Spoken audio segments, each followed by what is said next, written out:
Assalamualaikum warahmatullahi wabarakatuh. Hai, kembali lagi dengan saya Ainun Jaria dari Prodi Pendidikan Islam Anak Usia Dini UIN Maulana Malik Ibrahim Malang. Di video kali ini kita akan membahas tentang apa sih hubungan bahasa dan otak.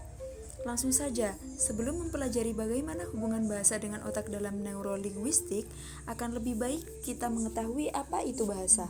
Bahasa adalah alat komunikasi verbal yang digunakan pada masyarakat dalam kehidupan sehari-hari. Lalu pada otak manusia ada struktur organisasinya yang memegang peranan penting dalam bahasa.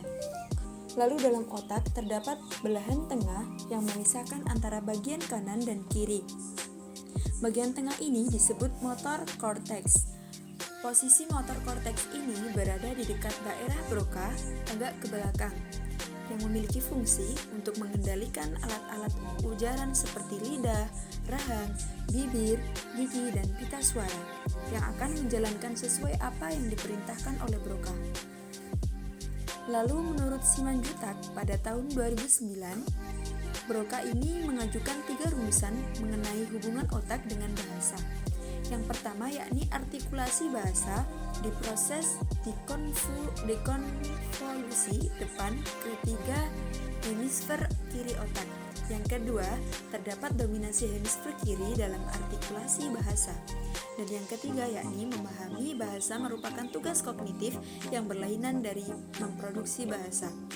Rumusan pada Broca ini telah dikaitkan oleh Wernicke kepada bagian-bagian otak di hemisfer kiri. Tentang Broca dan Wernicke. Penelitian mengenai bahasa pada otak manusia yang dilakukan oleh Paul Broca dan dilakukan oleh Carl Wernicke pada tahun 1861. Paul Broca seorang ahli bedah syaraf yang mempelajari seorang pria bernama Tan. Tan ini bisa mengerti bahasa lisan, tetapi dia hanya bisa mengeluarkan suara seperti tan. Meskipun ia bisa membuat suara ini, hal itu tidak dianggap bahasa lisan karena tidak ada informasi yang dipertukarkan.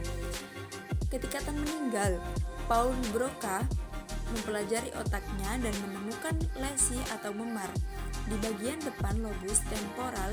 Namun, Paul Broca tetap tidak menyerah. Lama kemudian, Paul Broca menemukan seseorang seperti Tan. Bagaimana ia menemukan daerah Broca, dan akhirnya Paul Broca ini menemukan wilayah otak yang memungkinkan kita untuk menghasilkan bahasa lisan. Lalu beberapa tahun selanjutnya, Carl Wernicke membuat penelitian yang sama, hanya saja dia menemukan pasien yang mampu berbicara. Dan Carl Wernicke menemukan lesi pada sisi yang sama dari otak sebagai area Broca. Tapi di belakang lobus temporal, kesimpulan dari penemuannya bahwa area yang dinamakan dengan namanya merupakan area yang menerima bentuk bahasa dari luar. Dari sini dapat kita simpulkan bahwa kemampuan berbahasa manusia yang paling mendominasi terletak pada hemisfer kiri. Dikarenakan pada hemisfer kiri yang bertanggung jawab penuh atas kebahasaan ini. Jika hemisfer kiri mengalami gangguan, maka terjadilah gangguan bicaranya. Namun, jangan khawatir, anak yang memiliki gangguan ini masih terlihat seperti anak normal karena hemisfer kanan mampu untuk melakukan fungsi kebahasaan. Hemisfer kanan ini lebih berperan dalam kemampuan mengurutkan peristiwa sebuah cerita, kemampuan dalam menarik, inferensi, kemampuan mendeteksi kalimat ambigu.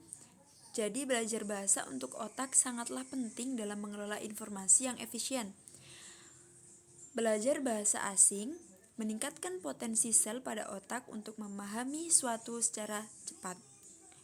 Mungkin hanya itu yang bisa saya sampaikan.